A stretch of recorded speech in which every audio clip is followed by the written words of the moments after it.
Cada mensagem foi preparada para abençoar a sua vida. E todas as mensagens nós vamos ver a abundância de Deus em nome de Jesus. Existem duas linhas que nós vamos ensinar e trazer entendimento na palavra de Deus. E quando nós falamos de abundância, não estamos falando só de coisas materiais. Porque a vida do cristão não é baseada só em coisas materiais. Amém, pessoal? Mas a nossa vida espiritual, ela sendo abundante, a nossa vida material também será abençoada em nome de quem? Em nome de Jesus, amém? Então, hoje, a mensagem de hoje está em Joel, versos 1 e 3, diz assim, capítulo 1, versículo 3. Fazei sobre isto uma narração a vossos filhos, e vossos filhos a seus filhos, e os filhos destes, e a outra geração. Joel, capítulo 1, versículo 3. Abra sua Bíblia lá, por gentileza, em nome de Jesus. Talvez você não entendeu, mas você vai entender, porque eu coloquei esse versículo. Joel, capítulo 1. Amém? Vamos orar? Coloca a mão sobre a palavra e ore assim com o pastor. Diga, Senhor Jesus. Diga com fé, diga, Senhor Jesus. Abra o meu coração para que eu possa entender. Diga a sua palavra em minha vida, em nome de Jesus. Amém? Nós vamos ver aqui no livro de Joel, vou explicar um pouco, que o texto é muito grande. Se levantou contra o povo de Judá naquele período, preste atenção que eu vou lhe falar, uma grande praga de gafanhoto, que acabou com tudo, com a vinha, com as plantações, o gado, os animais começaram a não ter pasto, e começaram a ter problemas também da produção de leite e tudo mais.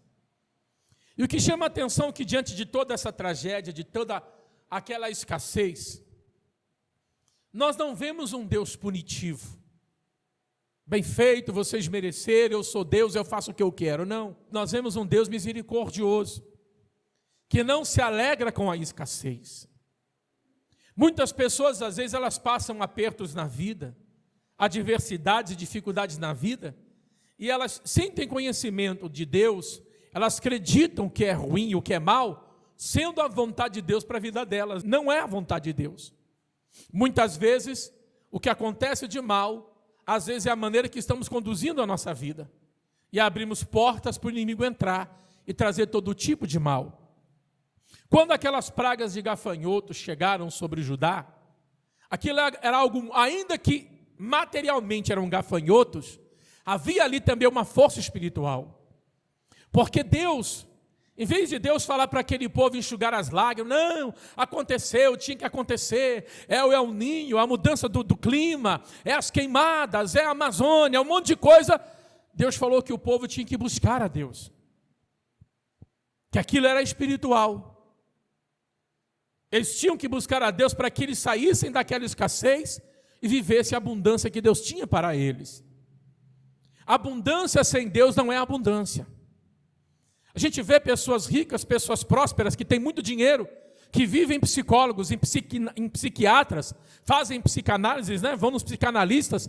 São pessoas deprimidas, oprimidas, que você olha e fala, nossa, mas ela tem tanto dinheiro e tem tanto dinheiro, por que tanta tristeza, por que tanto vazio? Porque a abundância do mundo sem Deus é vazio. Mas às vezes você pode não ter tantas posses, mas se você tem Deus, você tem paz, você tem a presença do Senhor para resolver as situações que estão diante da sua vida. Nunca só dinheiro foi sinal de abundância ou felicidade. Porque se fosse assim, pessoas prósperas que têm posses e são milionárias seriam felizes. Não haveria um motivo para suicídio. Não haveria motivo para fazer tratamento psicológico. Sim ou não, pessoal? Já estão felizes, não faltam nada, têm de tudo o que querem. Mas a abundância nem sempre é algo, nem a abundância material nem sempre é algo que vai trazer a pessoa a felicidade. Não é errado você prosperar, a prosperidade traz conforto. Mas nós temos que estar alertas para que você não permita que Satanás entre na sua vida, te destrua por dentro, para a sua vida espiritual, e você não entenda que aquilo não foi a vontade de Deus. Que a escassez, que a tristeza, que a opressão, que a amarração nunca é a vontade de Deus. Mas que nós temos que despertar e lutar contra essas forças que tentam impedir você de avançar e viver uma vida mais próspera. Quando Deus usa o profeta Joel, Ele usa Joel para despertar o povo de Judá, para acordar espiritualmente um povo que estava dormindo espiritualmente. E quando você dorme espiritualmente, As pragas do inferno entram sobre as nossas vidas e o que só nos sobra é lamentação e reclamação.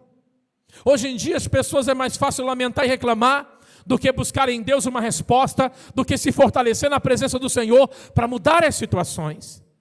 E olha só o que nós vemos aqui na narração do profeta, diz aqui, vou ler a partir do verso 1. Palavra do Senhor que foi dirigida a Joel, filho de Petuel. Ouvi isto, vós anciões, e escutai todos os moradores da terra. Aconteceu isso em vossos dias, ou também nos dias de vossos pais?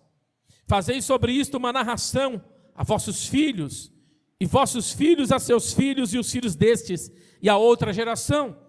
O que chama a atenção, que Deus diz aqui, o que ele falaria ao povo, o que ele fazia, que ele faria aquele povo, porque Deus não só fala sobre o que estava acontecendo, mas Deus também explica o que ele faria sobre a vida daquele povo, que ele mudaria a situação daquele povo.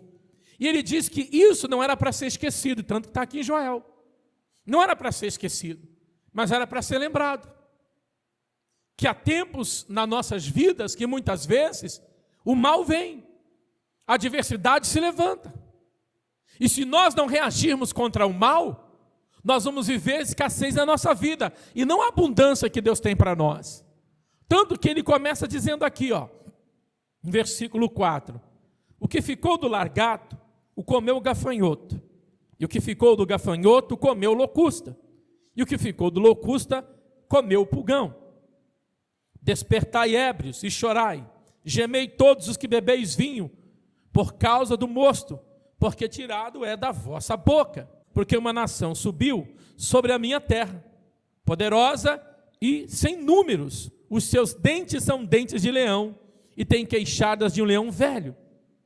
Fez da minha vide uma assolação, e tirou a casca da minha figueira, e despiu-a toda, e o lançou por terra, e os seus sarmentos se embranqueceram. Lamenta como a virgem que está cingida de pano de saco pelo marido da sua mocidade. Foi cortada a oferta de manjar e a libação da casa do Senhor. Os sacerdotes, servos do Senhor, estão entristecidos. O campo está o quê, pessoal? O campo está o quê? Eu não ouvi. O campo está o quê? O que é assolação? Destruição, arrasado, acabado. E a terra triste, porque o trigo está destruído, o mosto se secou, o óleo falta. Olha só, esse povo, sabe quem era esse povo? Sabe quem era esse povo? Não era o povo do mundo, era o povo de Deus. Mas o povo de Deus, havia sobre eles, segundo os teólogos dizem que eles estavam sobre desobediência e rebeldia.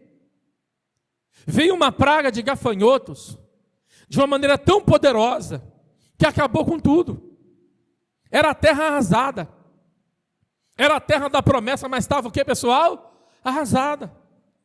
E às vezes a gente fica nos questionando, mas poxa, eu sirvo a Deus, eu vou para a igreja, eu oro, eu faço propósito, por que eu estou passando tal luta? Por que eu estou passando tal situação?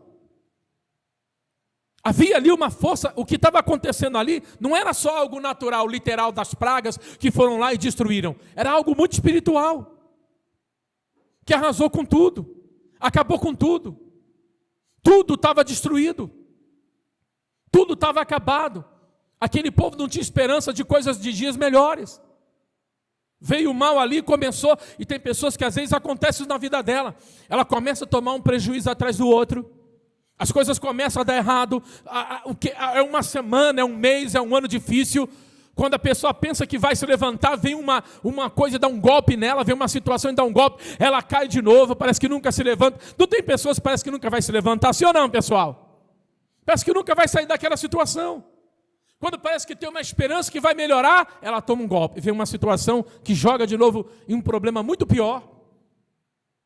E às vezes nós achamos que aquilo é o Senhor, que aquilo é Deus, porque tinha que acontecer e não é. Deus, ele fala que diante de toda aquela tragédia, diante de toda aquela falta, olha o que diz aqui o texto, ó, versos 11. Os lavradores se envergonham, os vinheteiros gemem sobre o trigo e sobre a cevada, porque a colheita do campo pereceu. A vide se secou, a figueira se murchou, a romeira também, e a palmeira, e a macieira, todas as árvores do campo. Que aconteceu, pessoal? Que coisa! Olha como estava acontecendo com a natureza. E a alegria se secou entre os filhos dos homens. Não havia, até as árvores frutíferas, não só o campo, mas as árvores frutíferas se secaram, foram envenenadas e se secaram, morreram. Havia uma tragédia, aquele povo vivia 100% da agricultura.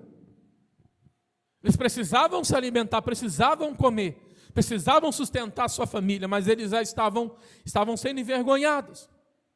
E esse povo era o povo judeu, era o povo de Deus. Mas havia grande falta no meio daquele povo.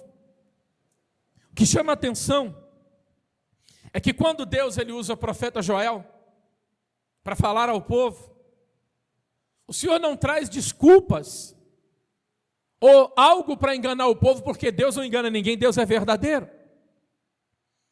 Deus ele chama a atenção do lado espiritual daquela nação.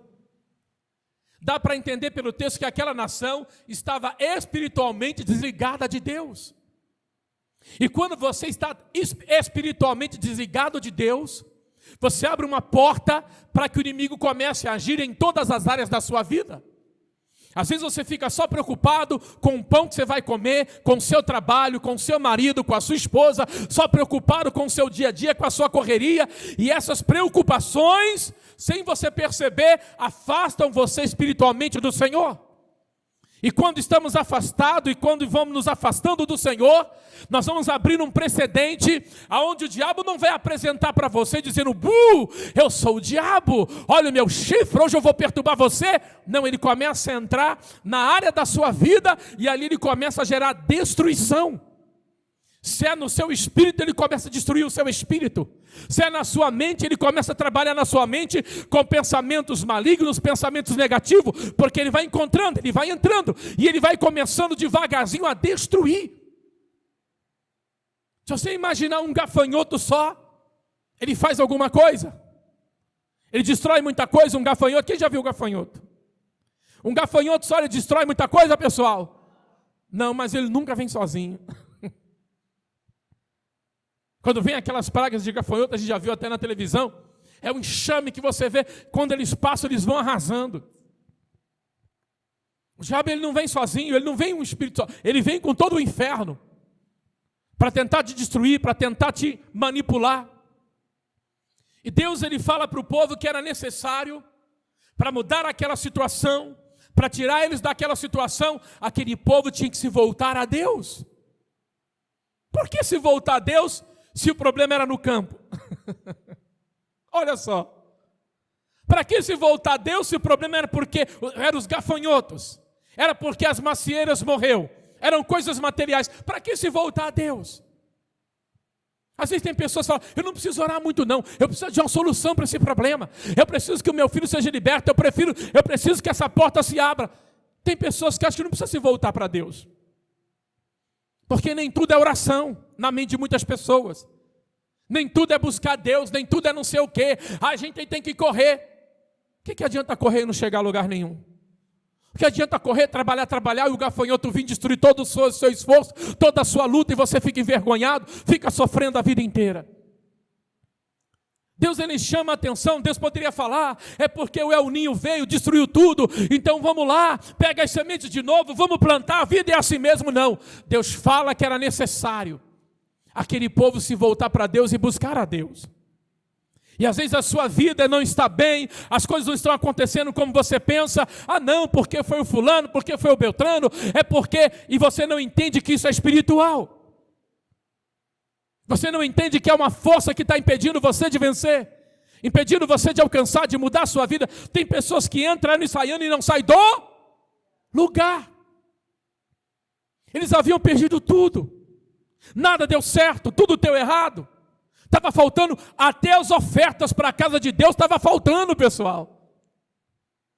E Deus ele diz aqui no versículo 13, olha só. Cingivos, quer dizer, se cobrir.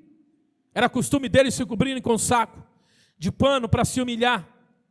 Cingivos e lamentai-vos, sacerdotes, gemei, ministro do altar, entrai e passai vestido de pano de saco. Eles se vestiam, era uma forma de se humilhar diante do Senhor. Durante a noite, ministros de Deus, porque a oferta de manjares e a libação cortadas foram da onde, pessoal? Da casa de Deus. Irmão, se não tinha no campo, ia ter na casa de Deus. Ia ter na casa de Deus. Se não tem para você, vai ter para a casa de Deus. Se está faltando para você, vai faltar também aonde? Na casa de Deus. E ele desperta os sacerdotes, acorda eles espiritualmente, que era tempo de se humilhar, que era tempo de reconhecer os seus erros, as suas falhas, aonde eles erraram. Era tempo de eles despertarem espiritualmente. Era tempo de eles acordarem, se aproximarem de Deus para compreender o que aconteceu sobre aquela terra. Por que aquela terra foi arrasada daquela maneira? Existia uma força ali. Porque se fosse só uma coisa da natureza, por que Deus pediu para aquele povo se humilhar? Por que diz, olha só, a terra é arrasada, olha aqui para mim. Vem os gafanhotos, acaba com toda a vinha, acaba com as árvores, vem uma praga, aquelas árvores morrem, acaba com tudo.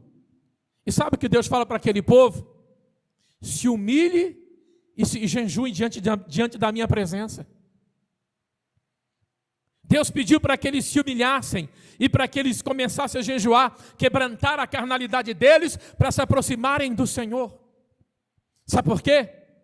Porque longe de Deus, mesmo esforço que eles tiveram para plantar, vamos supor que eles resolvessem plantar novamente, mas se aquilo era algo espiritual, não adiantaria nada aquele esforço, porque eles plantariam, novamente aquelas pragas viriam e destruiriam tudo novamente. Deu para entender ou não, pessoal?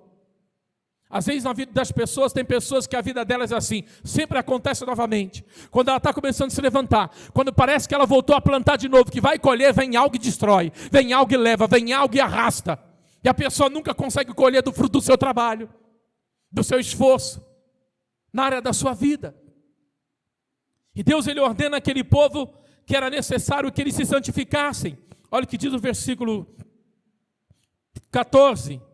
Ele diz aqui, santificai um jejum, apregoai dia de proibição, congregai os anciões e todos os moradores desta terra. Na onde, pessoal?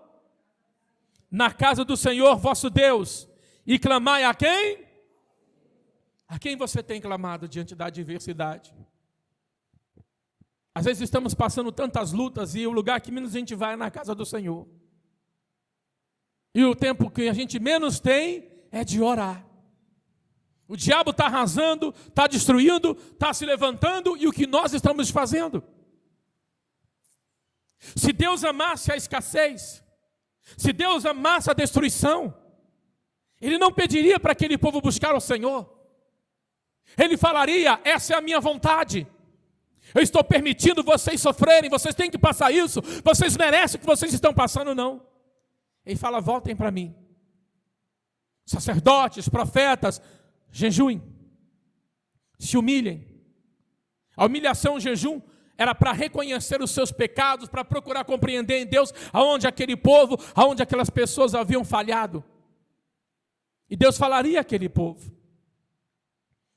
Não coloque na sua mente, nem pense que a escassez, que a miséria e que a falta, e que se está faltando algo na sua vida há muito tempo, é Deus provando você, não. É o diabo impedindo você de vencer. Porque se Deus prova você com miséria, se Deus prova você com escassez, a minha oração não vai adiantar, porque a vontade de Deus sempre vai ser suprema, sim ou não? Então você não pode aceitar isso na sua vida. Deus, ele manda aquele povo se voltar para Ele. Deus era alerta aquele povo que era momento de se humilhar. Não era tempo de festa, de alegria. Como iria se alegrar naquela situação? Era tempo de se humilhar, de reconhecer, Senhor, onde eu errei, Senhor, onde eu falhei. Senhor, por que está acontecendo isso com a nossa nação? Por que a praga veio, roubou tudo que é nosso? Não temos o que comer, os animais estão passando fome, nós estamos passando necessidade. Eles tinham que se humilhar diante de Deus. Deus, ele fala, pregoai o jejum. Comece a jejuar. Quebranta os vossos corações. Se reúnam na minha casa, clame o meu nome, busque a minha presença. Aquele povo estava longe de Deus. Isso mostra, porque se eles estivessem perto, buscando a Deus e tendo comunhão, por que Deus mandaria eles fazerem uma coisa que eles já estavam fazendo? Sim ou não? É verdade ou não é? Se eles já estavam buscando, se eles já estavam jejuando, se eles estavam em comunhão com Deus, por que Deus pediria uma coisa que eles já estavam fazendo? Isso mostra que eles estavam distantes do Senhor. Que eles abriram portas, abriram brechas, e a miséria veio, a escassez veio e tomou toda a prosperidade daquela nação. Não é a vontade de Deus que você viva escassez ou miséria, que você sofra, que os dias vão passando e parece que cada dia que passa fica pior. Isso não é a vontade do Senhor. Isso é decisão sua. É nós que decidimos se vamos nos humilhar diante de Deus, se vamos buscar a presença do Senhor, ou se vamos continuar correndo sem a presença de Deus. Porque olha o que ele diz aqui, versos 14, quase na hora de nós orarmos. Nós vamos fazer uma série de 4 mensagens do Joel, tá, pessoal? Hoje a primeira parte, viram as outras 3 em nome de Jesus, amém? Vamos entender como Deus mudou a situação daquele povo. Sabe por quê? Porque Deus falou que não queria que aquele povo fosse mais envergonhado. Santificai um jejum, apregoai dia de proibição, congregai os anciões, não só os líderes espirituais, mas quem, pessoal? E todos quem? Os moradores desta terra, na casa do Senhor vosso Deus, e clamai ao Senhor. Aquele dia, porque o dia do Senhor está perto e virá como uma assolação do Todo-Poderoso. Porventura o mantimento não está cortado diante dos nossos olhos? A alegria e o regozijo, a casa do nosso Deus? A semente apodreceu debaixo dos seus torrões. A semente apodreceu. Coisa que não podia acontecer, aconteceu. Uma semente apodrece. Olha só. Os celeiros foram assolados. Os armazéns derribados. Porque se secou o que, pessoal? Como geme o gado. As manadas de vacas estão confusas.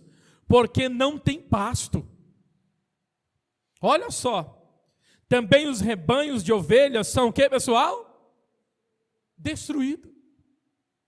É impressionante que essa força que destruiu toda a condição financeira da nação, Deus ele diz que aquela nação resolveria esse problema o quê? Se humilhando, jejuando e buscando o Senhor na casa do Senhor.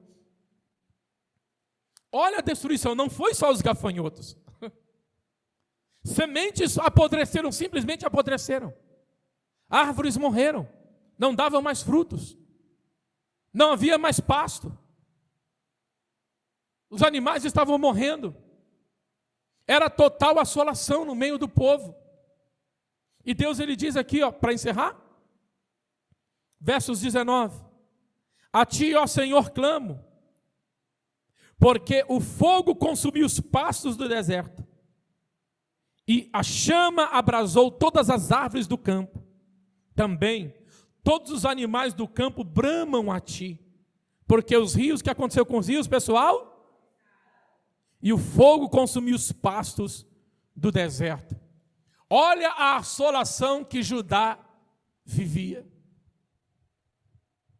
E Deus não falou, não, vocês são nômades, pega tudo que são de vocês, eu vou mostrar uma outra terra, eu me equivoquei.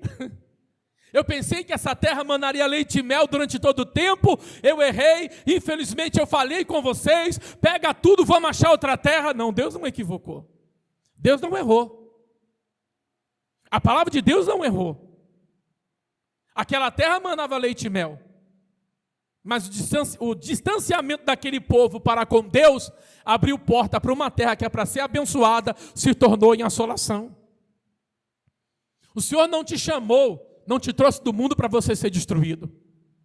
O Senhor te trouxe do mundo para te fazer uma bênção na casa dele, através da palavra dele sobre a sua vida, em nome de Jesus. O Senhor não te trouxe do mundo para você viver uma assolação.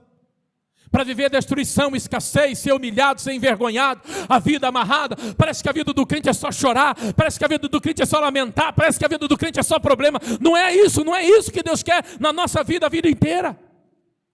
Cadê o Deus de abundância? Cadê o Deus provedor? Cadê o Deus que socorre? Cadê o Deus que envia os seus anjos para mandar livramento aos que confiam no nome dEle? Nós temos que buscar ao Senhor. Coloque no seu coração o propósito de buscar a Deus como nunca você buscou em toda a história da sua vida. Coloque um propósito, a sua vida, você tem vivido uma assolação, uma destruição. O Senhor mostra, aconteceu naquele período lá, e Ele mandou narrar, toda a geração tinha que entender esse texto. E Ele abre uma porta, Ele abre um caminho que era necessário que os líderes e que o povo também se voltassem para Deus, se humilhassem, reconhecessem suas falhas, seus erros, começassem a jejuar, se quebrantassem diante do Senhor, para que Deus começasse a mudar a situação daquele povo. Era necessário para que toda aquela escassez, para que toda aquela miséria, para que toda aquela vergonha, para que toda aquela perca que mudou a história daquele povo fosse mudada, aquele povo tinha que se aproximar de Deus. Porque dá para entender que sem Deus, ainda que eles tivessem semente, porque o que aconteceu com a semente, pessoal? Morreu, secou, estragou, apodreceu. Ainda que eles tivessem semente boa, havia uma coisa espiritual ali que impediria eles de prosperar. Se houver algo na sua vida que impede você de prosperar, prosperidade não é só dinheiro, que impede você de ser feliz na vida sentimental, que impede você de ter uma boa saúde, que impede você, somente se aproximando de Deus, você pode quebrar essa força maligna. Por isso que eu quero convocar você, para que essa semana você abra um jejum comigo. Você vai escolher um dia, e você vai fazer um jejum, para aquilo que tem impedido você de vencer. Você vai falar: meu Deus, eu preciso de uma direção. Me mostra um caminho, porque eu não quero mais que a minha terra seja arrasada, que a minha vida seja amarrada, que a minha casa não avance. Eu preciso da sua direção. Quem aqui precisa da direção de Deus? Não há outro caminho, meu irmão, é se aproximar dEle. E na semana que vem nós vamos fazer um clamor acerca disso. Nós vamos nos apresentar diante de Deus. Quem quiser estar em jejum comigo domingo que vem, fica à vontade. Se não puder, porque toma remédio, não tem problema. Mas eu vou estar em jejum domingo que vem de manhã com vocês. Nós vamos fazer um clamor. Ele não mandou jejuar, sim ou não? Ele não falou para aquele povo buscar ele, sim ou não? E depois nós vamos ver no capítulo 2, Deus começa a orientar o povo, que Ele vai mudar a história daquele povo. Deus, Ele pode mudar a história. Deus não tem prazer na escassez, na miséria. Deus tem prazer em ver a abundância na vida dos filhos dEle. É o prazer de Deus. Então não fique pensando: está faltando é porque Deus quer. Deus não quer miséria, Deus não é Deus de miséria. Passar luta é uma coisa, agora passar necessidade é outra, meu irmão. Não é a vontade de Deus. Agora se aproxima do Senhor, fala para Deus hoje: Senhor, aonde eu tenho faltado espiritualmente? O que tem me faltado, Senhor, da minha vida? Às vezes você não está em pecado, às vezes está faltando fé, às vezes está faltando confiar. Às vezes está faltando você colocar a sua fé em ação, abrir a sua boca e começar a proclamar a sua vitória, a declarar a palavra de Deus em nome de Jesus. Se aproxime do Senhor. O mesmo Deus que usou o profeta Joel e que livrou a terra de Judá da miséria, é o Deus que nós servimos hoje. Você crê em nome de Jesus? E é o mesmo Deus que pode nos livrar dos ataques do diabo. Ele não mudou, Ele é o mesmo Senhor. Então declare que esse ano você vai viver a abundância de Deus na sua vida em nome de Jesus. Sabe por quê? Porque você vai se aproximar de Deus, você vai se humilhar, você vai orar, você vai se aproximar do Senhor e Deus vai dar a você uma direção, que as coisas vão começar a mudar na sua vida em nome de Jesus. Amém, pessoal? E quando as coisas começarem a mudar, você vai lembrar: não foi sorte, foi Deus. Deus usou fulano, Deus usou ciclano, Deus abriu uma porta, porque Deus age com poder sobre a vida daqueles que buscam a presença dEle em nome de Jesus. Sabe por quê? Para Deus não há nada impossível. Olha só, Deus ele traz a narração aqui, usa o profeta Joel para narrar toda a dor e o sofrimento daquele povo. Mas não é só isso.